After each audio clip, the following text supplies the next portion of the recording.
जी हाँ, आज कालचक्र में पंडित जी हमें कई ऐसी बातें बताने वाले हैं जो हर रोज हमारे साथ होती हैं। ये हैं अशुभ संकेत। इन अशुभ संकेतों के बारे में जानना जितना जरूरी है उतना ही जरूरी है कि हमें पता हो कि इनसे हमारे जीवन पर क्या बुरा असर पड़ सकता है। इसीलिए आज कालचक्र में पंडित जी ने अशुभ संकेतों के बारे में और इनके प्रभावों के साथ साथ आपको इनसे होने वाली परेशानियों से बचने के उपाय भी बताएंगे। तो कालचक्र छोड़कर कहीं मत जाइएगा। इसके अलावा अगर आपके मन में कोई भी सवाल आता है तो आपको करना क्या है, आपको हमें फोन करना है। हमारा नंबर आप नोट कर लीजिए 012066524111। इस नंबर पर आप कॉल करें, अपना प्रश्न पंडित जी से पूछें, अपनी चर्चा की शुरुआत करें। उससे पहले हमेशा की तरह जानते हैं कि आज का शुभ मुहूर्त आपके लिए क्या है। आज 16 मार्च 2024 दिन शनिवार है। आज फाल्गुन शुक्ल पक्ष की सप्तमी तिथि रात 9:38 तक है। इसके बाद अष्टमी तिथि शुरू होगी। रोहिणी नक्षत्र शाम 4:05 तक। इसके बाद मृगशिरा नक्षत्र शुरू होगा।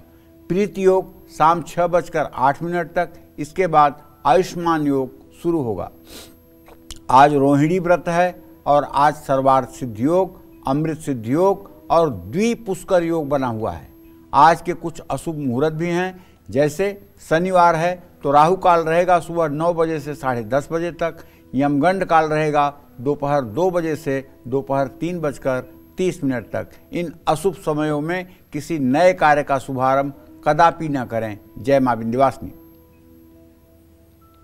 तो आज की चर्चा बेहद खास रहेगी आप सबके लिए। तो आइए चर्चा की शुरुआत करते हैं। आज का विषय जितना रोचक है उतना हमारे दर्शकों के लिए ज़रूरी भी है।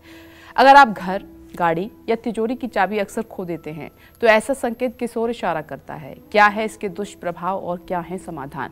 आइए पंडित जी से जानते हैं। पंडित जी, हर किसी से तो ऐसा नहीं होता है, बट अक्सर कुछ लोगों से चीज़ें खो जाती हैं, उसमें चाबी भी एक है। देखो बिजनेस ऐसा है, हमारे सनातन धर्म में एक कहावत है, जैसी हो तब्यता वैसी लगे सहाय जी। ताहि न आवे ताहि पर ताहि तहाँ लई जाए। मतलब जैसा होनहार होता है, जैसी हो तब्यता वैसी लगे सहाय, उसी तरह के कार्य निर्माण हो जाते हैं। ताहि न आवे ताहि पर मतलब वो आती नहीं है उसके ऊपर, ताहि तहाँ ले जाए, बल्कि जिसके ऊपर आफत आने वाली है वो वहां पहुंच जाएगा आफत के पास। जी, समझ रहे हो ना? तो कहने का मतलब ये है कि हमारे सनातन धर्म में इन चीज़ों का वर्णन है कि अगर हमारी दाहिनी आँख फड़क रही है तो क्या होगा, बाईं आँख फड़क रही है तो क्या होगा, दाहिनी भुजा फड़क रही है तो क्या होगा, बाईं भुजा फड़क रही है तो क्या होगा। इसी तरह से तमाम ईश्वरीय संकेत हैं, तमाम प्रकृति के संकेत हैं। आप प्रकृति का संकेत मानिए, तमाम प्रकृति के संकेत हैं जो हमें ये बताते हैं कि हमारे जीवन में आगे क्या होने वाला है। अगर हम उसमें सुधार कर लें तो शायद उन दुखों से हम पार पा सकते हैं। जैसे घर में आपने पौधे लगाए हुए हैं और रोज़ आप पानी आप दे रहे हैं, रोज़ उसकी देखभाल कर रहे हैं, लेकिन इसके बाद भी अगर पौधे सूख जाएं तो इसका दो कुप्रभाव होगा। एक तो घर में झगड़े होते हैं और दूसरा आपका अनचाहा ट्रांसफ़र, स्थानांतरण होता है। किसी तरह की हानि होने की संभावना बन जाती है।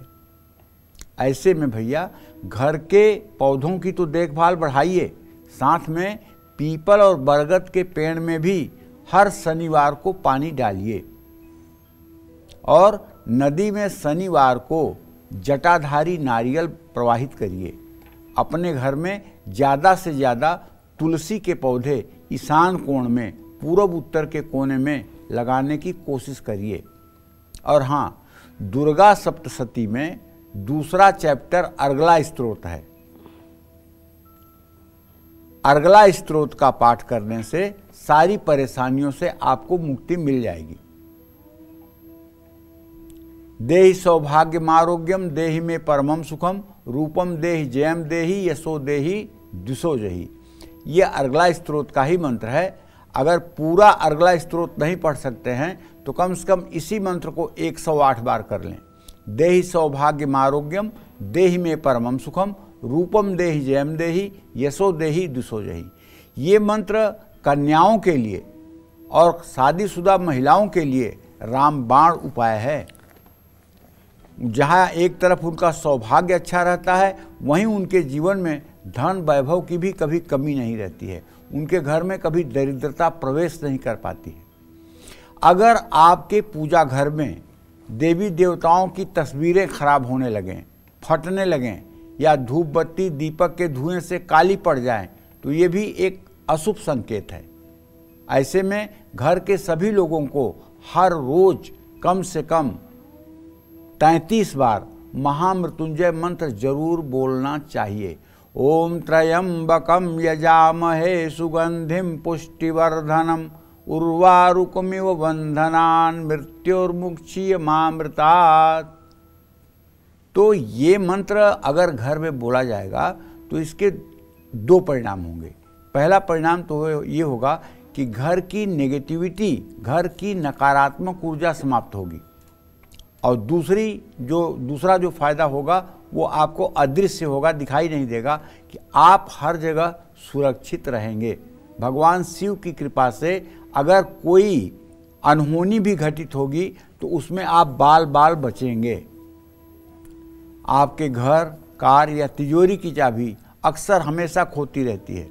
कुछ लोग ऐसे होते हैं जिनका चंद्रमा ठीक नहीं होता है, तो वो अपना चश्मा भी हाथ में ले करके और चश्मा खोजते हैं। अपना चश्मा हाथ में लिए रहते हैं और पूछते हैं घर वालों से कि मेरा चश्मा कहाँ है। चंद्रमा ठीक नहीं है अगर, तो ऐसे लोग अपने मोटरसाइकिल की, अपने बाइक की, अपने स्कूटर की, अपने कार की चाबी अब खोज रहे हैं, घबरा रहे हैं, परेशान हो रहे हैं, क्योंकि उन्होंने एक निश्चित स्थान नहीं बनाया है चाबी रखने का। और मैं अपने सभी दर्शकों से आग्रह करूंगा कि घर में एक की स्टैंड, एक चाबी का स्टैंड होना ही चाहिए।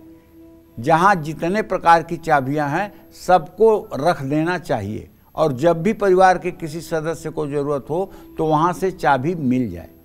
घर में एक की स्टैंड होना बहुत ज़रूरी है, और जिन घरों में की स्टैंड नहीं है उन घरों में आए दिन ये परेशानी रहती है कि चाबियां गुम गई हैं, चाबियां खोजिए, चाबियां गुम गई हैं, चाबी खोजिए। तो ये एक प्रकार से लापरवाही का संकेत है, और ऐसे लोग अपने जीवन में अपने लक्ष्य को प्राप्त नहीं कर पाते हैं। इसलिए जीवन को व्यवस्थित रखना चाहिए। ये आपकी सेहत खराब होने का भी संकेत है। ऐसे में भी आपको अगर अर्गला स्तोत्र का रोज पाठ करें और हर अष्टमी के दिन पाठ करें तो निश्चित रूप से आपकी मनोकामना पूरी होगी। अपने घर में 11 दिनों तक अपने इष्ट देव के लिए अनुष्ठान करें, सात्विक भोजन करें, और घर से निकलते समय अगर आपका कपड़ा मान लीजिए कुंडी में फंस गया, गेट के हैंडल में फंस गया, अटक गया या फट गया, घर से निकलते समय ही आपके पैर में ठोकर लग जाए और आप थोड़ा सा झुक जाएं, तो ये अच्छा सिग्नल नहीं है। ऐसे में घर में ही आप वापस आइए और 10 मिनट बैठ जाइए, जूता हो सके तो निकाल दीजिए और पानी पीजिए, और एक मंत्र बता रहा हूँ, ओम सर्वमंगल मंगल्ये शिवे सर्वार्थ साधिके शरण्ये त्र्यंबिके गौरी नारायणी नमस्तुते। इस मंत्र को 5 बार बोल करके फिर घर से प्रस्थान करिए, तो आपकी यात्रा मंगलमय होगी। आप जिस लक्ष्य के लिए जा रहे होंगे वो लक्ष्य भी आपका पूरा होगा। जय मां विंध्यवासिनी। आइए मेष राशि की बात कर लेते हैं। कैसी रहेगी आर्थिक स्थिति, कामकाज, रिश्ते और सेहत, साथ ही क्या है आज का उपाय, शुभ अंक, शुभ रंग, और जानते हैं। आपके चतुर्थ भाव का स्वामी चंद्रमा इस समय अपनी उच्च राशि में द्वितीय भाव में बैठा हुआ है। ऐसे में पूरे दावे के साथ कह सकता हूं, यदि आप प्रॉपर्टी से रिलेटेड बिजनेस करते हैं तो आज आपको बड़ा धन लाभ होने वाला है। लेकिन यदि आप नौकरी करते हैं तो शनि की स्थिति को देखते हुए ये भी मैं कह सकता हूं, आज आपके ऊपर काम का प्रेशर बढ़ेगा, वर्कलोड बढ़ेगा। अब बृहस्पति की स्थिति के कारण अगर आप समझदारी दिखाएंगे तो रिश्तों में मिठास आएगी। सिरदर्द आपको परेशान कर सकता है। गाड़ी चलाते समय ज़्यादा सतर्क रहें। भगवान गणेश को पीले फूल अर्पित करें। शुभ अंक आपके लिए 5 है, शुभ रंग आपके लिए नारंगी है। जय मां विंध्यवासिनी। आइए बात करते हैं वृषभ राशि की। जानते हैं राशिफल कैसी रहेगी आर्थिक स्थिति, कामकाज, रिश्ते और सेहत। साथ ही क्या है आज का उपाय आपके लिए और शुभ अंक और शुभ रंग। देखिए, वृषभ राशि के जातकों को बताना चाहूँगा कि एक तरफ तो आपके लिए बहुत अच्छी खुशखबरी है कि इस समय चंद्रमा आपके राशि में उच्च राशि में विराजमान है। दूसरी तरफ ये है कि आपके व्यय के स्थान में बृहस्पति बैठे हुए हैं। तो बुरा तो कुछ नहीं होगा, लेकिन धार्मिक कार्यों पर धन खर्च होगा।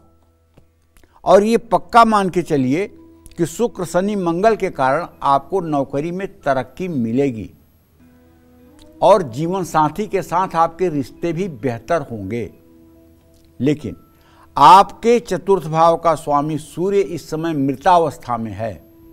वो सिर्फ 1 डिग्री 40 कला पर है, मृतावस्था में है। ऐसे में अपनी मां के सेहत का ध्यान रखिएगा। पैसों के लेन देन में पूरी सावधानी बरतिएगा। किसी जरूरतमंद व्यक्ति को भोजन कराइएगा। शुभ अंक आपके लिए 3 है, शुभ रंग आपके लिए भूरा है। जय मां विंध्यवासिनी।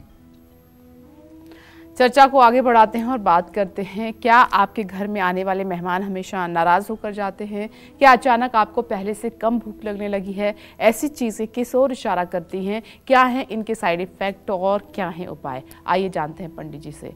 पंडित जी बताएं। देखिए, ये सारा विषय जो है ना, जीवन शास्त्र से रिलेटेड है। हमको कैसे उठना चाहिए, कैसे बैठना चाहिए, कैसे व्यवस्थित रहना चाहिए, कैसे अपनी दिनचर्या बनानी चाहिए और कैसे कैसे हमें अपने जीवन में क्या क्या करना चाहिए, ये उन सब बातों से रिलेटेड है। और आप एक बात तो जान लीजिए अच्छी तरह से, आपको चाहे किसी विषय का कितना भी ज्ञान हो, लेकिन यदि आपका जीवन शास्त्र कमज़ोर है तो आप अपने रिश्तों को संभाल नहीं पाएंगे। अगर कुछ लोग आपके घर कभी आते हैं और नाराज होकर या नाखुश होकर के जाते हैं तो ये अच्छा संकेत नहीं है, ये बुरा संकेत है। लेकिन एक बात ये भी समझ लीजिए कि आप अपने घर में ड्राइंग रूम, अतिथियों के बैठने का स्थान जब भी बनावें तो नॉर्थ वेस्ट में वायव्य कोण में ही बनाएं। अगर वायव्य कोण की जगह आपने ईशान कोण में ड्राइंग रूम बना दिया तो आप समझ लीजिए जो लोग आएंगे उनकी खातिरी करते ही आपकी ज़िंदगी बीत जाएगी और आपका विकास रुक जाएगा। और अगर आपने पश्चिम दक्षिण के कोने में ड्राइंग रूम बना लिया तो आप पक्का मानिए बाहर से आने वाला व्यक्ति आपके व्यक्तिगत जीवन में हस्तक्षेप करेगा, जिससे आपके घर का सुकून, आपके घर का चैन छीन जाएगा। लेकिन अगर आपका ड्राइंग रूम पश्चिम और उत्तर के कोने में है तो विश्वास करिए जो लोग आएंगे आपसे सिर्फ और सिर्फ ज़रूरत की वार्ता करके, ज़रूरत की बातें करके, ज़रूरत का मेल जोल करके और अपने से ही स्वयं खुशी मन से विदा हो जाएंगे। क्यों? क्योंकि वो स्थान रुदन कोण कहलाता है। वहाँ ज़्यादा कोई टिक नहीं पाता है। वहाँ नॉर्थ वेस्ट में ज़्यादा समय तक कोई टिक नहीं पाता है, चाहे वो घर का सदस्य हो चाहे बाहरी सदस्य हो। इसलिए वास्तुशास्त्र में हर समय ड्राइंग रूम की कल्पना जो की गई है वो वायव्य कोण में ही की गई है। अच्छा, इससे बचने के लिए जैसे ही लोग जाएं, आपको चाहिए कि उसके ठीक 15 मिनट बाद अपने ड्राइंग रूम की आपको सफाई करने चाहिए और जो पानी पीने में या नाश्ता कराने में बर्तनों का यूज हुआ है उनकी सफाई करनी चाहिए और उनके बारे में कोई बात ना करें तुलना में। अच्छा हाँ, अगर आपको मान लीजिए अब कम भूख लगने लगी है या ज़्यादा पेट में एसिडिटी होने लगी है, ये भी शुभ संकेत नहीं है। एसिडिटी होने के 2 कारण हैं। पहला कारण तो ये एसिडिटी होने का है कि आपका खान पान संयमित नहीं है और दूसरा एसिडिटी होने का कारण है आपका मानसिक तनाव। अगर आप नकारात्मक सोचते हैं, अगर आप अपने जीवन को लेकर के निराश हैं, अपने जीवन को लेकर खराब चीज़ें आपके दिमाग में आती हैं, कल ऐसा बुरा हो जाएगा, ये खराब हो जाएगा, ऐसा हो जाएगा, तो उससे क्या होगा कि बहुत तेज एसिड आपके पेट में गिरेगा और वो एसिड आपको जलाएगा। उसकी जलन आपको बर्दाश्त नहीं होगी। इसलिए ध्यान रखिएगा, आप चाहे जितना गैस्ट्रो के डॉक्टर से मिल लीजिए और चाहे जितना मतलब कि दवाई कर लीजिए, इससे आपको मुक्ति मिलने का सिर्फ एक रास्ता है। वो रास्ता है कि आप नकारात्मक ऊर्जा ऑब्जर्व ना करें। आप नकारात्मक थॉट आते ही 10 पॉजिटिव थॉट अपने मन में ले आए। एक नकारात्मक विचार अगर आपके मन में आ रहा है, जैसे आपके मन में विचार आ रहा है कि मेरे पति को ऑफिस से आने में 1 घंटे लेट हो गया, शायद वो कहीं एक्सीडेंट हो गया या चोट चपेट लग गई, वो कभी लेट तो नहीं होते थे। नहीं, तुरंत सोचो आज हो सकता है किसी मंदिर गए हों और मंदिर में भीड़ हो, दर्शन करने में देर हो गई होगी, अब आ ही रहे होंगे। ऐसे अपने विचार को पॉजिटिव किया जाता है। पति को लेकर के, पुत्र को लेकर के, नौकरी को लेकर के, सबसे ज़्यादा इस समय टेंशन आजीविका को लेकर के है। नौकरी तो ठीक चल रही है, लेकिन कल कहीं नौकरी ख़त्म ना हो जाए, मेरा बॉस मुझसे नाराज़ रहता है, वो हमसे सेटिस्फाइड नहीं रहता है। अरे मत सोचो ना, जिस भगवान ने आज तक तुम्हें आश्रय दिया है वही भगवान कल भी तुम्हें आश्रय देगा। नौकरी छूट रही है, छूट जाने दो। काम खराब हो रहा है, हो जाने दो। आप केवल अच्छा कर्म करो, बाकी जिम्मेदारी प्रभु के ऊपर छोड़ दो, वो संभाल लेंगे। आज तक तो आपको संभाला है उन्होंने ना, तो कल क्यों नहीं संभालेंगे? क्या उनकी ताकत कम हो गई है? ताकत नहीं कम हुई है, आपका विश्वास कम हुआ है। अब आपने ये सोचना शुरू कर दिया है मुझे करना है, मैं करूँगा। ये मैं आपका जो है ये यहाँ आड़े आ रहा है। मैं छोड़ दो, भगवान की शरणागति में हो जाओ, ईश्वर जो करेगा अच्छा करेगा, ऐसा विश्वास करके जीवन जियो। आपके परिवार में अगर नकारात्मक ऊर्जा आपके अंदर बढ़ रही है तो बेवजह के झगड़े होंगे, कारोबार की गति धीमी हो जाएगी, जीवन में ऐसे बदलाव आएंगे तो आपको तनाव भी देंगे। तो ऐसे में आपको एक तो गाय की सेवा करनी चाहिए, दूसरा कम हल्दी डालकर खाना पकाना चाहिए, तीसरा सूर्य को हर रोज 3 बार में जल देना चाहिए, और केले का सेवन आपको गुरुवार को नहीं करना चाहिए, बल्कि केले का दान किसी धर्म स्थान में गुरुवार को करना चाहिए। जय मां विंध्यवासिनी। और अब बारी है मिथुन राशि की। जानते हैं कैसा रहेगा पूरा दिन आज का। मिथुन राशि के जातकों को बताना चाहूंगा कि आपके 10वें भाव में इस समय सूर्य बुध राहु की स्थिति है भाई, और आपका राशि स्वामी बुध है। कुल मिलाकर के स्थिति का मूल्यांकन किया जाए तो भाग्य स्थान में मंगल, शुक्र और शनि है। ये शुक्र और शनि का योग जो है ये आपके नए कारोबार में तेजी का संकेत कर रहा है, और जहां आप नौकरी करते हैं वहां आपके साथ काम करने वाले जो लोग हैं वो आपको सहयोग करेंगे। और जहां तक आज के ग्रह गोचर की बात है, अगर परिवार में कोई विवाद है तो वो भी अब समाप्त हो जाएगा। लेकिन अगर आप डायबिटीज के पेशेंट हैं, शुगर के रोगी हैं, तो आपको अपने खान पान पर विशेष रूप से ध्यान देने की जरूरत है। और आज कोई भी फैसला आपको जल्दबाजी में नहीं लेना चाहिए। हो सके तो कमल का फूल अगर मिल जाए तो माँ लक्ष्मी को समर्पित करें। अगर कमल का फूल नहीं मिलता है तो पूजा स्थान में मानसिक रूप से कमल के फूल की कल्पना करके माँ लक्ष्मी के श्री चरणों में अर्पित करें। शुभ अंक आपके लिए 7 है, शुभ रंग आपके लिए सफेद है। जय मां विंध्यवासिनी। अब बात करते हैं कर्क राशि की। जानते हैं आपका आज का राशिफल कैसा रहेगा, पूरा दिन आपका भाग्य साथ देगा या नहीं। देखिए, अब आपकी कर्क राशि है तो 2 बातें हैं। एक तो चंद्रमा उच्च का है जो आपका राशि स्वामी है, ये तो बड़ा पॉजिटिव है ना। लेकिन दूसरी बात जो निगेटिव है वो ये है कि आपके धर्म स्थान में राहु और नीच का बुध और मृतक अवस्था में सूर्य, ये 3 ग्रह हैं। अगर आप यात्रा करेंगे तो निश्चित रूप से धनहानि होगी। कोई आपका कीमती सामान खो जाएगा, कोई आपकी कीमती वस्तु नुकसान हो सकती है, किसी चीज़ को की चोरी हो सकती है। इसलिए आज यात्रा करते समय आपको बहुत ही सावधान रहने की ज़रूरत है। बच्चों से शुभ समाचार मिलेगा, पाचन से जुड़ी समस्या हो सकती है। कोई हस्ताक्षर संकोच और जल्दबाजी में ना करें। बहते हुए जल में 1 मुट्ठी काले तिल प्रवाहित करें, शुभ अंक आपके लिए 1 है, शुभ रंग आपके लिए गुलाबी है। जय मां विंध्यवासिनी।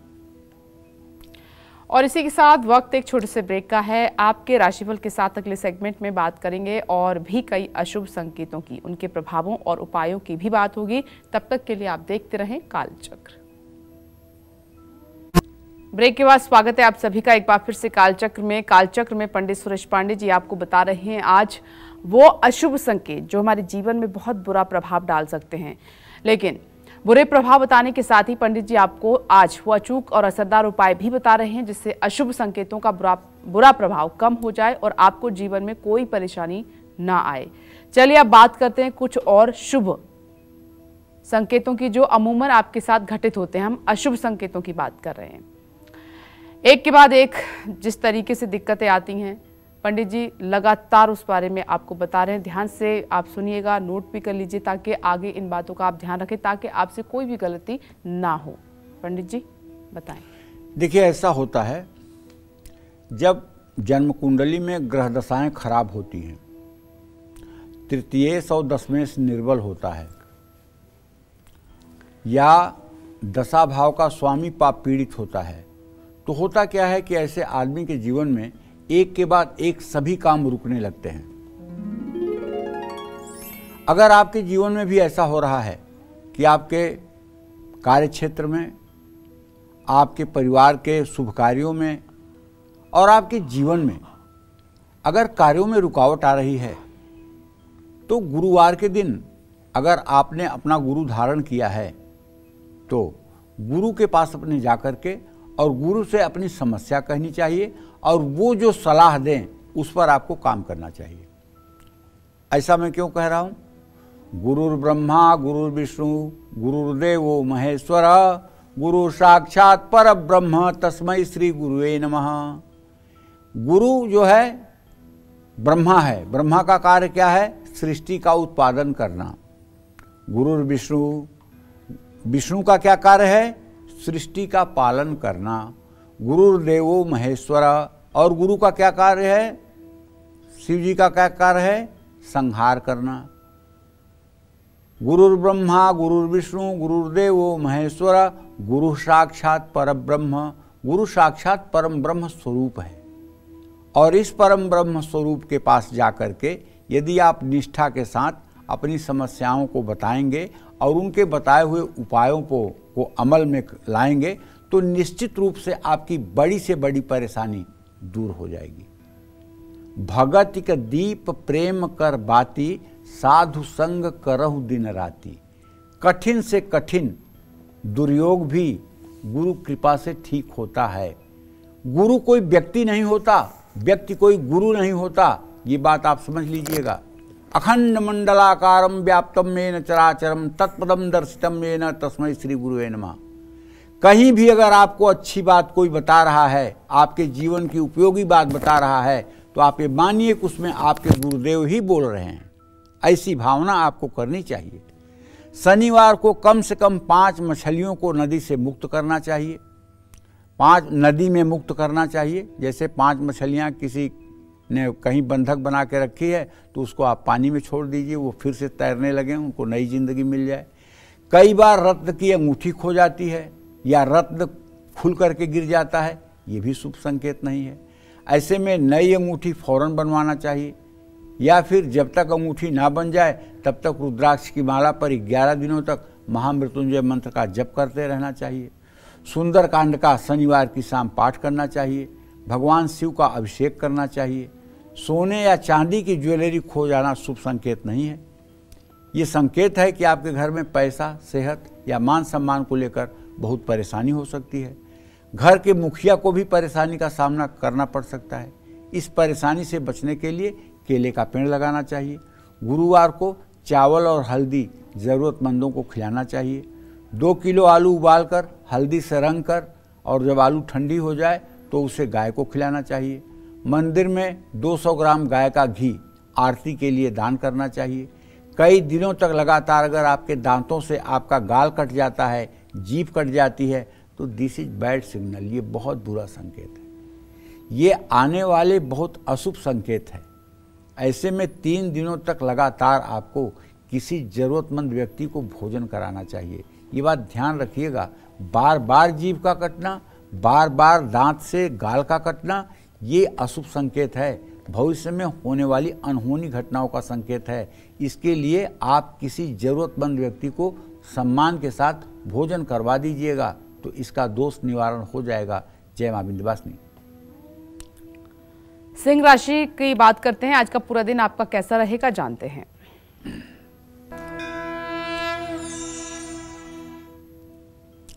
देखिए, अगर आपकी सिंह राशि है तो आप ये समझ के चलिए कि आपके भाग्य स्थान में बृहस्पति है। लेकिन कहना ये चाहूँगा कि आपके व्यय भाव का स्वामी चंद्रमा आपके 10वें भाव में है, तो एक तरफ तो धन खूब आएगा, लेकिन दूसरी तरफ उतनी तेजी से जाएगा भी, तो धन की आवाजाही सामान्य रहेगी, आप ये मान के चलिए। और यदि ऑफिस में कोई गलती आपसे हो रही है या हुई है तो उसको एक्सेप्ट करने में कोई आपकी बुराई नहीं है। अगर आप धैर्य रखेंगे तो बिगड़ते हुए रिश्ते भी सुधरेंगे, लेकिन ज़्यादा भाग दौड़ करने से आपको बचना चाहिए, इससे आपका स्वास्थ्य प्रभावित हो सकता है। और व्यर्थ के वाद विवाद से भी बचना चाहिए। माता पिता का आशीर्वाद लेकर घर से निकलना चाहिए। शुभ अंक आपके लिए 9 है, शुभ रंग आपके लिए गोल्डन है। जय मां विंध्यवासिनी। कई बार हमने देखा है कि कुछ लोगों के नाखून पीले हो जाते हैं। कुछ लोग चाहे जितनी भी कोशिश कर लें, उन्हें बार बार प्रॉपर्टी में नुकसान ही झेलना पड़ता है। तो ऐसे में क्या ये भी कोई अशुभ संकेत है? अगर है तो इससे हमारे जीवन पर क्या प्रभाव पड़ सकता है और इससे बचने के उपाय क्या हैं? आइए जानते हैं पंडित जी से। पंडित जी बताइए। नाखूनों का एक के बाद एक पीला पड़ना, ये तो अशुभ संकेत है। मेडिकल साइंस के लोग और ख़ास करके डॉक्टर अगर आपका हाथ देखते हैं, नाखून भी देखते हैं। अगर आपका नाखून पीला हो रहा है, इसका मतलब आपके शरीर के अंदर खून की कमी हो रही है, आपके शरीर के अंदर खून की मात्रा कम हो रही है। अब इसका असर कहाँ कहाँ पड़ेगा? एक तो आपके जीवन साथी पर इसका असर पड़ेगा और दूसरा रिश्तेदारों के साथ आपके रिश्ते खराब होंगे। पीले नाखून आपकी कमज़ोर मानसिक स्थिति को दर्शाते हैं। ऐसे में आपको ज़्यादा तनाव न लेकर मेडिटेशन करना चाहिए। लेकिन एक बात सुन लीजिए, मेडिटेशन कहना आसान है, लेकिन करना हिमालय उठाने के बराबर कठिन है। मेडिटेशन का मतलब होता है एकाग्रता, किसी एक बिंदु, वस्तु या स्वरूप पर मन को एकाग्र करना। और मन इतना चंचल है कि इसको कितने बड़े लोहे की जंजीर से बांध दिया जाए, लेकिन इसको रोका नहीं जा सकता। ये इतना तेज है कि आप यहाँ बैठे हैं, एक क्षण के अंदर ये अमेरिका पहुँच सकता है, अगर आप अमेरिका कभी रहे हैं। मतलब इसकी गति कितनी तेज है ये सोचिए। और ये इतना जीव को फुसलाता है पतन के रास्ते पर गिराने के लिए कि जिसकी कोई सीमा नहीं। तो मेडिटेशन तो बड़ी उच्च अवस्था है, लेकिन मेडिटेशन अगर नहीं हो सकता है तो आपको मैं एक आजमाया हुआ उपाय बताता हूँ। आप भगवान शिव को अपने त्रिकुटी पर समाधि लगाए हुए ध्यान करके देखिए। कपूर वर्ण के भगवान शिव आपके त्रिकुटी पर विराजमान है, ऐसा भाव मन में कीजिए। और ओम जूम सह, ओम सोचते हुए श्वास को नाभि तक ले जाइए, जूम सह सोचते हुए श्वास को बाहर निकालिए। ये 12 मिनट तक आप करिए, सुबह और शाम। इसका परिणाम आपको 3 दिन में ही दिखाई देगा। आपकी सारी निगेटिविटी खत्म होती हुई दिखाई देगी। और ये उपाय अगर पूरे जीवन के लिए आपने अपना लिया तो आप मान के चलिए, पहाड़ जैसी विपत्ति भी आपको सरसों जैसी महसूस होगी। आप कभी भी किसी भी परिस्थिति में विचलित नहीं होंगे। ये शास्त्र का वचन है, इसे मैं पूरी जिम्मेदारी के साथ आपसे कह रहा हूँ। ओम जूम सा, ये हर अवस्था के लोगों को, हर स्त्री पुरुष को, जिसे भी मानसिक रूप से मजबूत रहना है, उन सबको करना चाहिए। हाँ, सूर्य को अर्घ देने के बाद आदित्य हृदय स्तोत्र का पाठ अगर कर सकते हैं तो करना चाहिए। अपने पिता की सेवा करनी चाहिए। बादाम का तेल हाथ और पैर के नाखूनों पर मलना चाहिए। सूर्य की पूजा करनी चाहिए। हाथ और पैर के नाखून अगर सफ़ेद होने लगें तो ये भी अशुभ संकेत है। इसका मतलब है कि आपके कोई भी काम समय पर पूरे नहीं होंगे। आपकी हड्डियों और खून से जुड़ी समस्या हो सकती है। इन परेशानियों से बचने के लिए शुक्ल पक्ष से शुरू करते हुए हर शनिवार को नमक कम खाना चाहिए। शनिवार को बच्चियों को नमकीन चीज़ों का दान करना चाहिए। अपने घर में एक कलश पर नारियल स्थापित करना चाहिए। प्रॉपर्टी से जुड़ा नुकसान अगर बार बार होने लगे तो ये शुभ संकेत नहीं है। ऐसे अगर आपकी कुंडली के चतुर्थ भाव में बृहस्पति स्थित है और आपने कुंडली दिखाया है, आपकी कुंडली बनी है, तो आप भूल करके भी अपने नाम से कोई प्रॉपर्टी मत खरीदिए। या तो उसमें कोई लीगल इशू आ जाएगा, या तो उसमें कोई विवाद उत्पन्न हो जाएगा, या उस घर को आपको मजबूर होकर बेचना पड़ेगा। तो अगर आपके चतुर्थ भाव में बृहस्पति है तो आपको अपने नाम से घर नहीं लेना चाहिए। अपने माता पिता, भाई बहन या अपने पत्नी बच्चों के नाम से ही आपको प्रॉपर्टी लेना चाहिए। और अगर इस बात पे विश्वास न हो तो लेकर देख लो। और ऐसे में आपको एक चांदी का चौकोर टुकड़ा सोमवार को अपनी जेब में या पर्स में रख लेना चाहिए। एक के बाद एक अगर आपकी सेहत खराब होती जा रही है तो गंदे पानी में कुछ दवाइयाँ गिराइए और रुद्राभिषेक करिए। रुद्राभिषेक करने के लिए शुद्ध गंगा जल में थोड़ा सा कुसा डाल करके भगवान शिव का अभिषेक करिए। इससे आप रोग मुक्त हो जाएंगे। जय मां विंध्यवासिनी। और अब बारी है कन्या राशि की। कैसी रहेगी आर्थिक स्थिति, कामकाज, रिश्ते और सेहत, साथ ही क्या है आज का उपाय, शुभ अंक, शुभ रंग, जानते हैं। देखिए, कन्या राशि के जातकों को बताना चाहूँगा कि भाई देखिए, सही बात यह है कि आपका ग्रह गोचर ठीक नहीं है। ग्रह गोचर इसलिए नहीं ठीक है, एक तो केतु आपके राशि में बैठे हुए हैं, दूसरा आपका राशि स्वामी बुध इस समय नीच राशि में अपनी मीन राशि में 16 अंश 50 कला पर गोचर कर रहा है। उसकी दृष्टि भी आपके राशि पर है। तो कहने का मतलब आज न चाहते हुए भी बीमारियों पर पैसा खर्च करना पड़ेगा और आपकी सेविंग्स भी खत्म होगी। आप नई नौकरी के लिए अगर कहीं अप्लाई करना चाहते हैं तो ज़रूर करिए। दाम्पत्य जीवन में खुशियां लौटेंगी। अगर आपकी उम्र 50 साल से ज़्यादा है तो घुटनों में दर्द की समस्या हो सकती है। किसी नई योजना में आज आपको हम कहेंगे कहीं पैसा मत लगाइएगा। जैसे शेयर वगैरह में अगर पैसा लगाना चाहते हैं तो आज रुकिएगा। शिवलिंग पर कच्चे दूध से अभिषेक करिएगा। शुभ अंक आपके लिए 5 है, शुभ रंग आपके लिए लाल है। जय मां विंध्यवासिनी। और अब बात करते हैं तुला राशि की। कैसा रहेगा पूरा दिन आपका, जानते हैं। देखिए, तुला राशि के जातकों को बताना चाहूंगा कि आपके सप्तम भाव में बृहस्पति बैठा हुआ है, जो आपके तृतीय भाव पर पूरी दृष्टि दे रहा है, आपके एकादश भाव पर पूरी दृष्टि दे रहा है। तो इसका मतलब है कि आपका रुका हुआ पेमेंट आपको मिल सकता है और ऑफिस में आपके काम की तारीफ होगी। परिवार में मान सम्मान बढ़ेगा, स्वास्थ्य ठीक रहेगा। योग प्राणायाम करना चाहिए। व्यर्थ का गुस्सा आपको नुकसान कराएगा। गाय को रोटी खिलाइए। शुभ अंक आपके लिए 9 है, शुभ रंग आपके लिए पीला है। जय मां विंध्यवासिनी। अब आगे बढ़ते हैं और इसी क्रम में हम अगली राशि की बात करते हैं, जो कि वृश्चिक राशि है। वृश्चिक राशि वाले जातकों का इंतजार खत्म हुआ। आज का पूरा दिन आपका कैसा रहेगा, भाग्य आपका साथ देगा या नहीं देगा, आइए जानते हैं पंडित जी से। देखिए, वृश्चिक राशि के जातकों को बताना चाहूंगा कि आपका राशि स्वामी मंगल इस समय शुक्र शनि के साथ चतुर्थ भाव में स्थित है। ये कह सकता हूं कि आपके व्यावसायिक साझीदार आपको धन लाभ कराएंगे। काम से जुड़ी किसी यात्रा पर भी आप जा सकते हैं।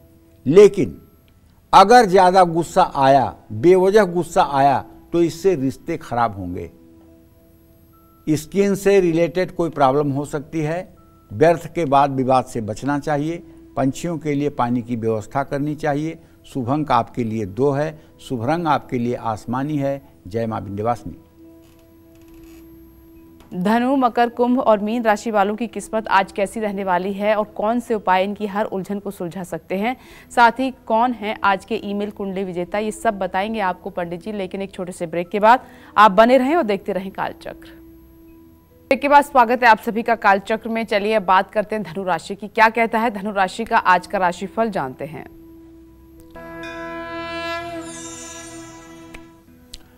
आपके पंचम भाव में आपका राशि स्वामी बृहस्पति स्थित है, लेकिन आपके व्यय भाव का स्वामी आपके पराक्रम भाव में है। खर्च अगर आप नियंत्रित करेंगे तभी आप सेविंग कर पाएंगे। अगर वाहवाही में खर्चा करते रहेंगे तो बचत नहीं होगी। और एक बात ध्यान रखिएगा कि चूंकि आपके चतुर्थ भाव में राहु सूर्य के साथ ग्रहण दोष बना रहा है, इसलिए अपने वर्क प्लेस पर, खास करके अपने ऑफिस में, किसी से अनबन करने की कोशिश ना करें। और अगर भाइयों के साथ किसी प्रकार की अनबन हो तो उसे भी दूर करने की कोशिश करें। हाँ, लेकिन अगर आप ब्लड प्रेशर के पेशेंट हैं तो अपने खान पान पर और अपने इलाज पर पूरा ध्यान रखें। उधार का लेन देन आज आपको नहीं करना चाहिए। भगवान गणेश की विधिवत पूजा करके उनको मोदक का भोग लगाएं। शुभ अंक आपके लिए 3 है, शुभ रंग आपके लिए पीला है। जय मां विंध्यवासिनी। मकर राशि की बात कर लेते हैं और जानते हैं कि आज आपका भाग्य कितना मजबूत है। देखिए, मकर राशि के जातकों को बताना चाहूँगा कि आपके व्यय भाव का स्वामी बृहस्पति है और व्यय भाव को पूर्ण दृष्टि से देख रहा है। अगर आज आप कोई कारोबारी बड़ी डील करने जा रहे हैं तो विश्वास रखिए, चाहे जितनी चालाकी आप करेंगे, नुकसान की संभावना बनी हुई है। इसलिए थोड़ा संभल करके कोई डील आज करिए। कार्यस्थल पर दिन अच्छा व्यतीत होगा, बच्चों से शुभ समाचार मिलेगा। खान पान अच्छा रखिए तो स्वास्थ्य भी अच्छा रहेगा। प्रॉपर्टी के लेन देन में सतर्क रहें। पानी में गंगा जल डाल करके स्नान करें। शुभ अंक आपके लिए 4 है, शुभ रंग आपके लिए सफेद है। जय मां विंध्यवासिनी। और अब बारी है कुंभ राशि की। जानते हैं कि आज आपका भाग्य कितना साथ देगा। देखिए, कुंभ राशि में मंगल, शुक्र, शनि तीन ग्रहों की स्थिति है और आपके भाग्य भाव का स्वामी शनि और लग्नेश, जब शुक्र शनि दोनों साथ हैं तो आपका आत्मविश्वास, आपका कॉन्फिडेंस आपको खूब धन लाभ कराएगा। नई नौकरी के लिए सामने से बुलावा आ सकता है। परिवार के साथ कहीं आप घूमने जा सकते हैं। लेकिन एक बात ध्यान रखिएगा, अगर आप सड़क पर पैदल चलते हैं तो पूरी सावधानी से चलिएगा, क्योंकि चोट चपेट लगने की भी संभावना बनी हुई है। ज़्यादा ऊंचाई वाली जगह पर जाने से बचिएगा। विद्यार्थियों में, ज़रूरतमंद विद्यार्थियों में शिक्षा से जुड़ा सामान बांटिएगा। शुभ अंक आपके लिए 7 है, शुभ रंग आपके लिए नारंगी है। जय मां विंध्यवासिनी। और इस वक्त एक दर्शक हमारे साथ मौजूद हैं, अनिल कुमार जी। स्वागत है आपका कालचक्र में। अभी उनसे बात नहीं हो पाएगी, संपर्क टूट गया है। हम चाहेंगे आप अगली बार ट्राई करें पंडित जी से बात करने के लिए। अब बारी आ गई है आज के हमारे ईमेल कुंडली विजेता की। बेगूसराय बिहार के रहने वाले अनिल कुमार हैं और इन्होंने ईमेल के जरिए अपने भविष्य के बारे में जानना चाहा है। अनिल जी इस वक्त हमारे साथ फोन लाइन पर ही जुड़े हुए हैं। अनिल जी, आपका बहुत बहुत स्वागत है कालचक्र में। आपकी डिटेल पंडित जी के पास मौजूद है, सीधे आप अपने सवाल कीजिए। प्रणाम पंडित जी। हाँ, सदा सुखी रहिए।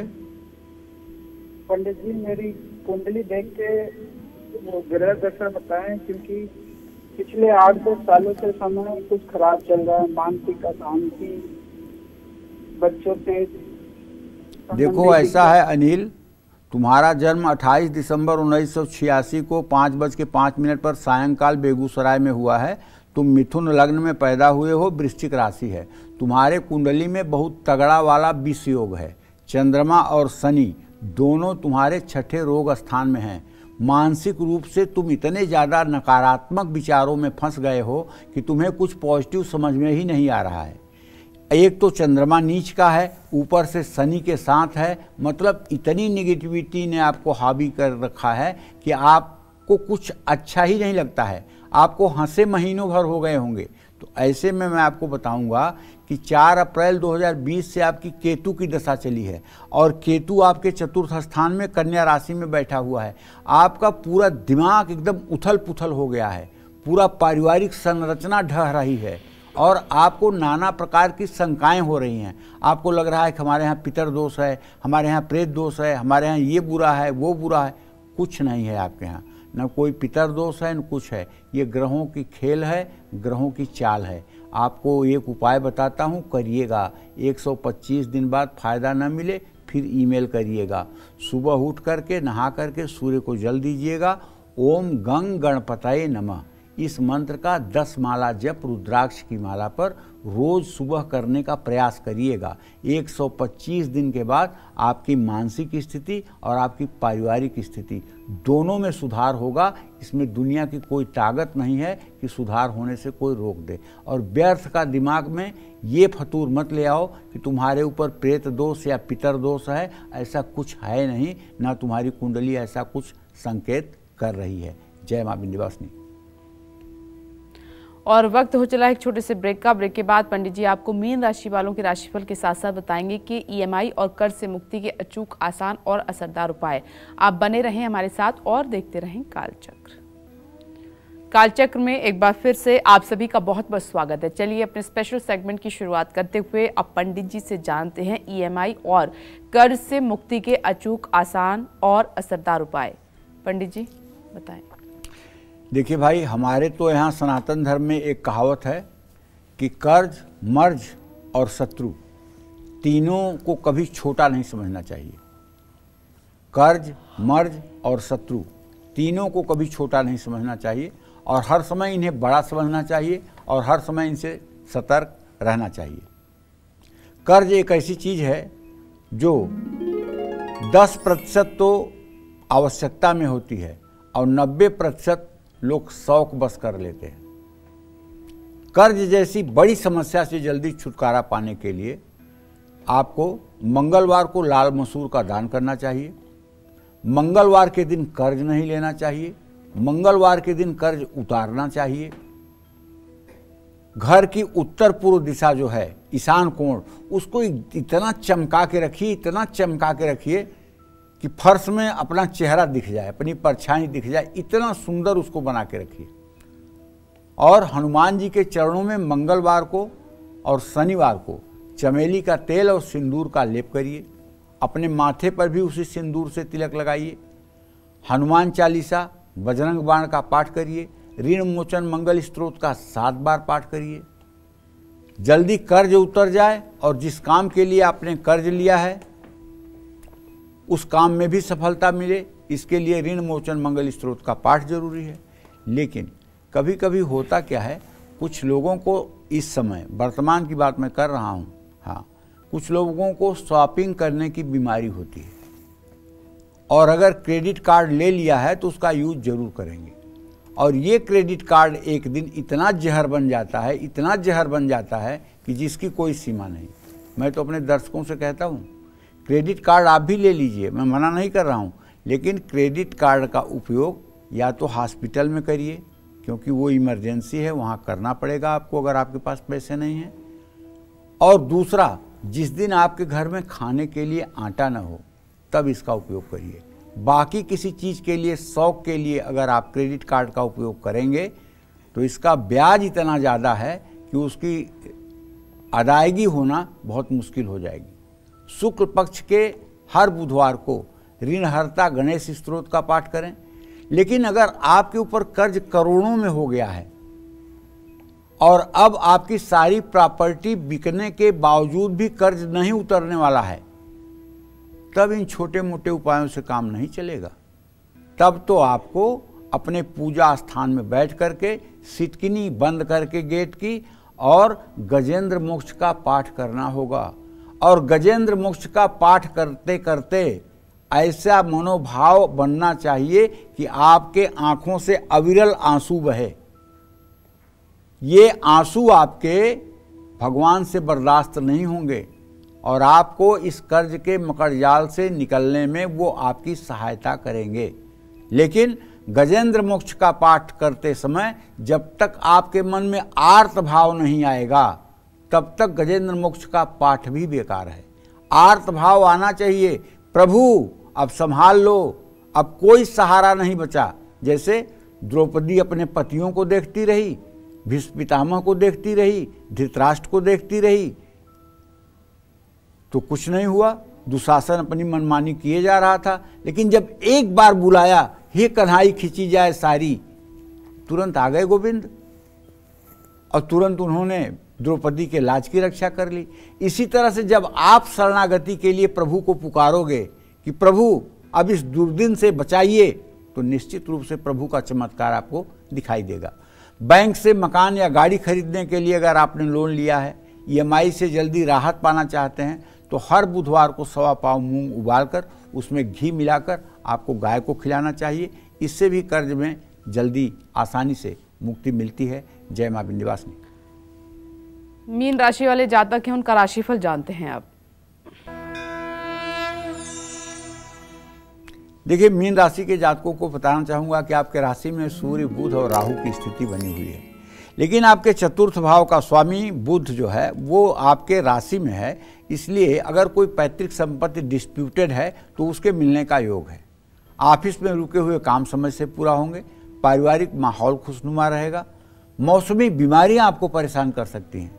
किसी के साथ धोखाधड़ी बिल्कुल ना करें। ज़रूरतमंदों में फल दान करें। शुभ अंक आपके लिए 5 है। शुभ रंग आपके लिए नीला है। जय मां विंध्यवासिनी। पंडित जी, आपका बहुत बहुत धन्यवाद। धन्यवाद। इसी के साथ उम्मीद करते हैं कि आज का विषय बहुत पसंद आया होगा। कल फिर एक नए विषय और आपकी परेशानियों को दूर करने के लिए ढेरों उपाय लेकर आएंगे हम पंडित सुरेश पांडे जी के साथ। तब तक के लिए कालचक्र की टीम को दीजिए इजाजत और देश दुनिया की खबरों के लिए देखते रहिए News 24। नमस्कार।